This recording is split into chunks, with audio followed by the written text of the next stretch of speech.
Oy, kabisyo, mahilig ka bang magbasa?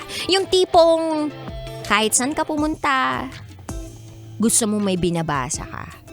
Or kapag bumanyo ka, kapag nakaupo ka sa trono, gusto mo nagbabasa ka. Naalala nyo ba nung araw?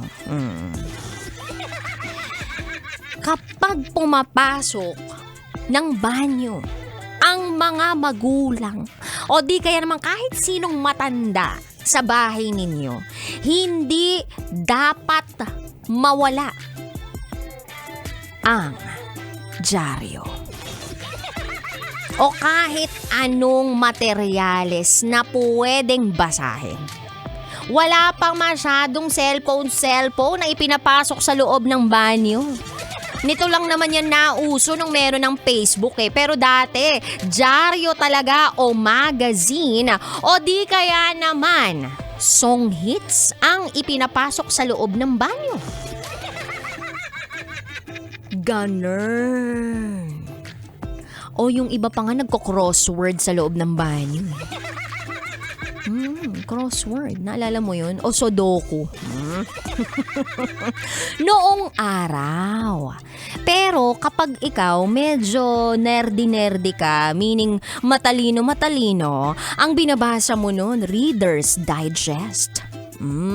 Sino ditong nakapagbasa ng Reader's Digest? Alam mo ba, nasa United Kingdom, 86 years ang operasyon ng Reader's Digest.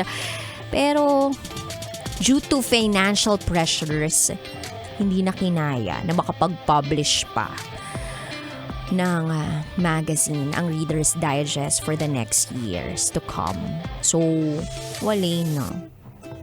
Nakakalungkot no, yung mga physical copies wala na po ngayon. I know.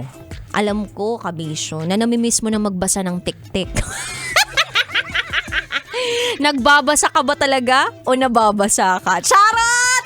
Darot! Sino ditong nakaabot ng tik-tik? Hoy, ako, naabutan ko yun pero hindi ko binabasa yun. Kasi nga, alam ko naman yung dapat na hinahawakan ng mga kabataan. Ang binabasa ko dati, kung hindi ako nagkakamali, yung People's Tonight. Yan. Yung mga dyaryo, mga tabloid, OMG, yung mga kabataan hindi na nila masyadong alam yung ganon. Although, alam nila yung may dyaryo, may newspaper, pero hindi siguro talaga nila naabutan yung ikinakalat pa sa kalsada. I mean, sa kalsada, sa bawat kanto sa kalsada, merong mga nagbebenta dyan ng dyaryo. So, iba't iba pang dyaryo yun nung araw. People's Tonight, Abante, Philippine Star, Philippine Daily Inquirer, tapos yung mga pinaka talaga gustong-gustong binabasa ng mga driver, tik-tik. Kasi nga, hindi naman nila binabasa yun. Doon sila nababasa. Pampabuhay ng dugo.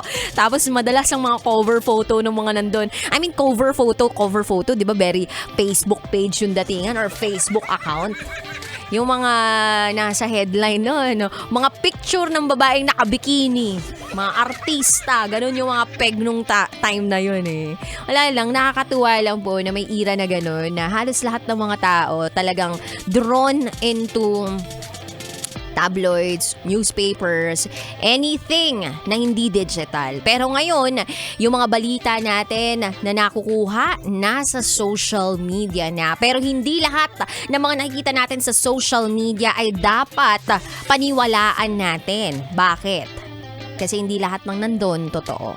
Hindi lahat ng nandoon merong basis. So, kailangan mag-fact check muna tayo. Alright, fact check. So pag sinabi mong fact check, alamin kung ito ba ay credible. Tagalugin ng credible, mapagkakatiwalaan. At kung tiwala lang naman ang pinag-uusapan, ako ang mapagkakatiwala ng mga taong may lihim na ayaw ibunyag sa karamihan. lihim na pinaka-iingat-ingatan.